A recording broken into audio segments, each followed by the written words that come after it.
प्रदोष, शिवरात्रि, सोमवार, सोमवार की अष्टमी। प्रदोष भी हर महीने आती है, शिवरात्रि भी हर महीने आती है, सोमवार भी हर महीने 2, 3, 4, 5 पड़ी जाती है।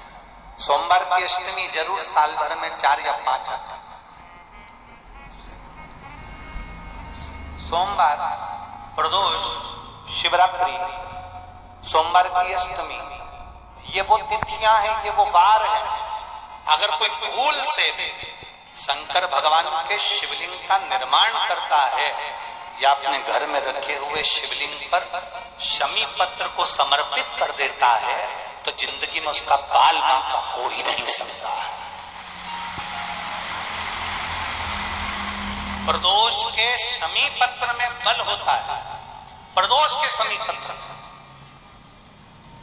मैं सुनील जी को धन्यवाद दूंगा, आपको बहुत बहुत साधुवाद। 22 तारीख को प्रदोष पड़ रहा है और बाबा की कृपा है आप पर, जो ये प्रदोष के समय पर भी कथा चल रही है। कथा का समापन 23 को है पर 22 को प्रदोष पड़ जाए। कितने किस्मत वाले हैं रेवाड़ी वाले, घर जाके नजर उतरवा लेना राइनोन से हो। जितना शिव में उससे 1000 गुना शिवलिंग में बल की प्राप्ति होती है।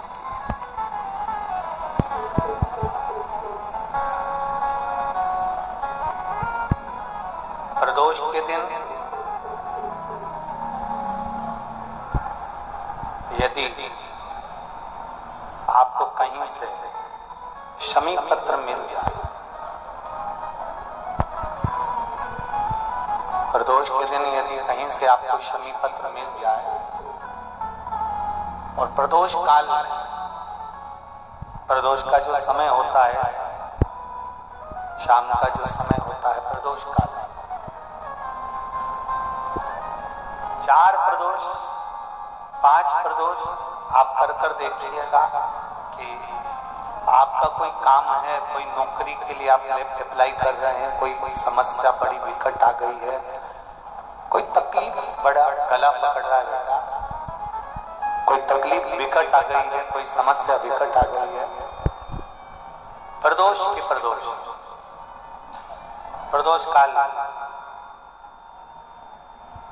अगर एक शमी पत्र भी आप घर के शिवलिंग को, अब ये करने के लिए आपको मंदिर पे शिवलिंग नहीं जाना, अपने घर में जो शिवलिंग, चाहे वो स्फटिक का हो, पारद का हो, कंकर शंकर का हो, लकड़ी का हो, जो शिवलिंग तुम्हारे घर में, कांच का हो, चाहे वो नर्मदा के कंकर का हो, नर्मदेश्वर हो,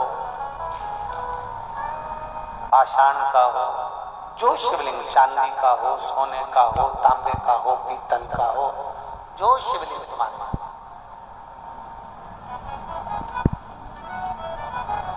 एक शमी पत्र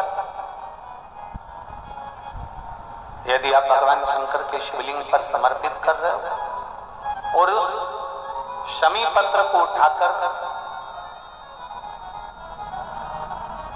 रात्रि को 9:15 की जो एक मुहूर्त होता है, एक समय होता है जिस समय पर हम अपने मन की बात भगवान शंकर को कहते हैं, पूर्व में भी इसका वर्णन हम कर चुके हैं कथा। 15 मिनट पर वो शमी पत्र को उठाकर एक कागज में, एक कटोरी में उसको रख देते। 4 या 5 प्रदोष के उस शमी पत्र को अपने पास में रखिए और जिस कार्य के लिए जा रहे हो उसको जेब में ऊपर के भाग में उसको रखकर लेकर जाइए। आपका वो कार्य सफल होकर ही रहेगा और रुक नहीं सकता। उस शमी पत्र में इतना बल होता है, प्रदोष का जो शमी पत्र होता है वो बड़ा बलवान होता है, बड़ा एक पत्र है। जितने आस्था चैनल पर कथा सुन रहे हो, जितने फेसबुक और यूट्यूब पर सुन रहे हो, बहुत सावधानी से सुनना। 2 बार पशुपति व्रत कर लिए आपने, ये कर लिया आपने, प्रदोष कर लिया आपने, सोमवार कर लिया आपने, सारे अनुष्ठान कर लिए, बहुत सारे उपाय भी करे। तो शुक्रवार के दिन अगर शंकर के मंदिर में जल चढ़ाया जाए तो नारी का अखंड सौभाग्य होता है। शुक्रवार के दिन बेलपत्री के वृक्ष के नीचे बैठकर घृत का दिया लगाकर शरीर में जो रोग है उसका स्मरण कर कल करके देखना, जो बच्चा चिड़चिड़ कर रहा हो, बहुत गुस्सा कर रहा हो, बहुत गुस्सा, जो बहू चिड़चिड़ कर रही हो, जो सास चिड़चिड़ कर रही हो, भाई बंधु कुटुंब कोई चिड़चिड़ कर रहा हो, बहुत क्लेश घर में हो रहा हो, एक कटोरी में पानी लो, तुमरुका जी का नाम लो, शिव जी का नाम लेकर, तुमरुका जी का नाम लेकर थोड़ा सा पानी का आचमन करा दो। 10 मिनट 5 मिनट में एकदम चुप, लड़ी नहीं सकती, गुस्सा। लक्ष्मी सबसे ज्यादा प्रसन्न कौन से दिन होती है? जम के बोलिए जरा। शुक्रवार। तो शुक्रवार को लक्ष्मी सबसे ज्यादा प्रसन्न क्यों होती है? शिव महापुराण यहाँ तक विष्णु पुराण करती है, स्कंद पुराण वर्णन करती है, कार्तिक खंड वर्णन करता है कि तुलसी का क्यारा गोल है, चौकोर है, षडाकार का है। उसका भी प्रमाण हमारे शास्त्र में लिखा हुआ है कि अगर तुलसी का कुंड गोल है तो वो ऐश्वर्य प्राप्त करता है, तुलसी का कुंड चौकोर है तो वो वंश की वृद्धि करता है, तुलसी का कुंड अगर षडाकृति का है, 6 फलक वाला है तो वो घर में संपदा की वृद्धि करता है। ये तुलसी के कुंड का भी प्रमाण हमारे यहाँ शास्त्र में लिखा हुआ है कि कुंडा कैसा होना चाहिए, तुलसी के कुंड की आकृति कैसी होना चाहिए। उसका प्रसन्न होने का कारण क्या था? लक्ष्मी जी के 2 भाई थे, दोनों की शादी नहीं हो रही थी, दाता और विधाता, दोनों का विवाह नहीं हो रहा। और दाता विधाता के लिए लक्ष्मी बड़ी परेशान थी, रोज नारायण से कहती थी प्रभु कुछ कृपा करिए, दाता विधाता का विवाह नहीं हो रहा, उम्र होती चली जा रही, इनका कुछ करिए प्रभु, आप नारायण आप कुछ तो कर सकते हो। भगवान नारायण ने तब लक्ष्मी से कहा एक काम करो, बेलपत्री के पेड़ के नीचे बैठकर लक्ष्मी तुम अनुष्ठान करो तुम्हारे भाइयों के विवाह के लिए। इसलिए आज भी हमारे हिंदू धर्म की रीति है कि बेलपत्री के पेड़ के नीचे शाम के समय लक्ष्मी का वासा होता है। इसलिए लोग इस बेलपत्री के पेड़ के नीचे तुम्हारा रात्रि को शाम को 6 बजे से लेकर रात्रि को 8 बजे तक तुम्हारा निवास होगा। जैसे पीपल के पेड़ में देवताओं का निवास, आपको आप लोगों ने यदि पद्म पुराण पढ़ी होगी या सुनी होगी तो उसमें स्पष्ट कहा है, पीपल के वृक्ष की गणना ध्यान देना, पीपल के वृक्ष में सुबह 4 बजे से लेकर 7 बजे तक ब्रह्मा जी का वासा होता है। पीपल के वृक्ष में सुबह 7 बजे तक ब्रह्मा जी का वासा, 7 बजे से लेकर 10:30 बजे तक पीपल के वृक्ष में भगवान विष्णु का वासा होता है। कितनी बजे तक? 10:30। 10:30 से लेकर 11:30 12 बजे तक पीपल के वृक्ष में पितरों का वासा होता है। इसलिए हमारे यहाँ पितरों को श्राद्ध पक्ष में जो भोजन कराया जाता है वो 10:30 से 12 के बीच में कराया जाता है। 12 बजे के बाद पीपल के वृक्ष में दोपहर के 1:30 बजे तक आहूतों का वासा रहता है। आहूत कौन? जो गर्भ में शांत हो गए, जो कुंवारी अवस्था में शांत हो गए, जो जन्म लेने के बाद उनका विवाह नहीं हुआ और शांत हो गए, उन आहूतों का वासा उस पीपल के वृक्ष में दोपहर में 1:30 बजे तक रहता है। उसके बाद में प्रेतों का वासा चालू होता है। इसलिए दोपहर के समय पीपल के पेड़ की परिक्रमा नहीं होती। फिर शाम को 4 बजे से 7 बजे तक पीपल के वृक्ष में शंकर जी का वासा होता है। इसलिए शाम के समय पीपल की परिक्रमा नहीं होती। 7 बजे के बाद में पीपल के वृक्ष में रात्रि को 9 बजे तक कुबेर का वासा होता है। फिर 9 बजे के बाद में प्रेतवास चालू होता है पीपल के वृक्ष में। उसी तरह बेलपत्री का जो वृक्ष है, उस बेलपत्री के वृक्ष के नीचे रात्रि को 8 बजे से लेकर 12 बजे तक बेलपत्री के पेड़ के नीचे कुबेर का निवास होता है। महाराज, कुबेर का निवास।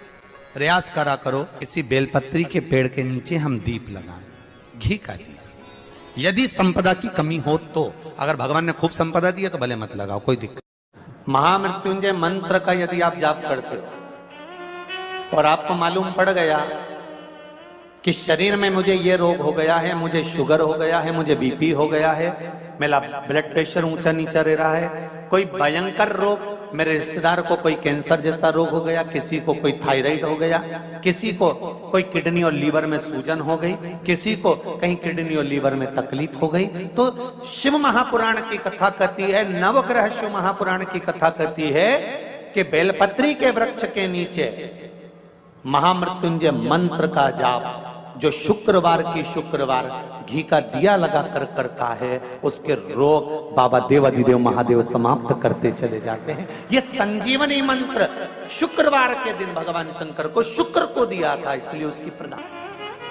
शुक्रवार के दिन बेलपत्री के वृक्ष के नीचे बैठकर घृत का दिया लगाकर शरीर में जो रोग है उसका स्मरण कर कर शंकर जी से विनय कर कर, हे भोलेनाथ आपने शुक्र देवता को संजीवनी मंत्र दिया है, तो क्या आप मेरे को वो मंत्र प्रदान नहीं करोगे? मेरे रोग मेरी बीमारी, मेरे दुख को आप नहीं हरोगे। शिव से कहो ये शरीर आपने दिया है और भजन करने के लिए दिया है, स्मरण करने के लिए दिया है, कीर्तन करने के लिए दिया है, तो संभालोगे भी आप। और बेलपत्री की ओर मुख कर घी का दिया लगाकर महामृत्युंजय मंत्र का स्मरण कर लेने पर धीरे धीरे धीरे धीरे धीरे धीरे वो रोग समाप्ति की ओर आता चले जाता है। अगर आप शंकर भगवान को एक लोटा पानी अगर शिव को समर्पित कर रहे हो, श्वेत पुष्प को रखकर शंकर जी के ऊपर सफेद फूल को चढ़ाकर अगर एक लोटा जल भी एक पात्र जल भी शंकर को समर्पित कर रहे हो, तो ये लक्ष्मी के लिए ही तो कर रहे हो। और कौन सी लक्ष्मी? पूर्ण लक्ष्मी, पूर्ण लक्ष्मी। आपको पहले भी कथा में कहा, एक बार भगवान विष्णु के सामने लक्ष्मी मैया ने बहुत तेज स्वर में कह दिया था, नारायण, दुनिया के लोग आपका नाम जपते हैं, दुनिया के लोग नारायण नारायण कहते हैं, दुनिया के लोग आपका भजन करते हैं, पर सत्य मायने में कहूं ना तो मेरे बिना दुनिया के लोगों की नहीं चल सकती, मेरे बिना दुनिया नहीं चल सकती, संसार मेरे बिना नहीं चल सकता। भगवान विष्णु ने कहा ये तो गलत है लक्ष्मी आपका कहना। एक दिन लक्ष्मी को अहंकार आ गया, अहंकार के संबोधन जब माता लक्ष्मी करने लगी तो भगवान उसी समय पर भगवान विष्णु को क्रोध आ गया और भगवान विष्णु ने कह दिया, लक्ष्मी तो इतनी बड़ी बड़ी बात कहती है कि तेरे बिना नहीं रह सकती संसार। मैं तुझे कहता हूं लक्ष्मी तू अपूर्ण है, तू अपूर्ण है, तू पूर्ण कब हो गई?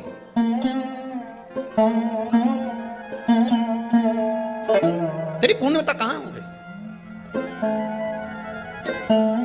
लक्ष्मी की आंख से आंसू बहने लगे। आज आपने मुझे अपूर्ण कहा, आपको मालूम है आप मुझे अपूर्ण कर रहे हो? आपको ये ज्ञात हो रहा है आप मुझे अपूर्ण कर रहे हो? भगवान कहते हैं हाँ लक्ष्मी मैंने तुझे अपूर्ण कहा। अपूर्णता का मतलब आप जानते हो ना? भगवान कहते हैं लक्ष्मी मैं सब जानता हूं। लक्ष्मी रोती हुई माता सरस्वती के पास पहुंच गई। सरस्वती ने पूछा क्या बात है लक्ष्मी, क्यों रो रही हो? लक्ष्मी जी ने कहा क्या बताऊं सखी, मेरे पति ने आज मुझे अपूर्ण कर दिया।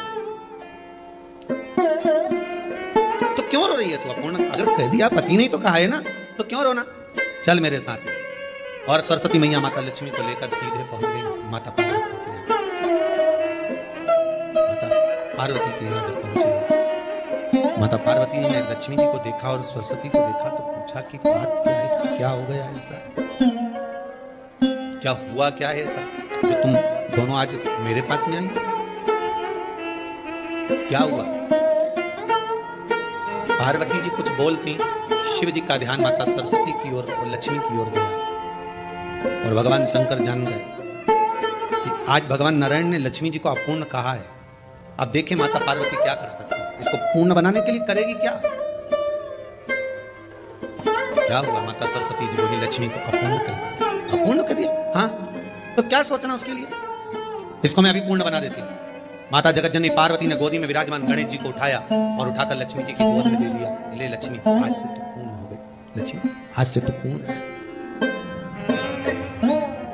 गोदी में जब तक संतान नहीं है तो नारी को लोग अपूर्ण समझते हैं, पर माता पार्वती जी ने संपूर्ण ब्रह्मांड में एक सिद्धता प्रदान कर दी कि अपने गोदी के लाल को, अपने गोदी के पुत्र को माता ने लक्ष्मी की गोद में देकर लक्ष्मी को पूर्ण बना। शिव महापुराण, यहां तक विष्णु पुराण कहती है, स्कंद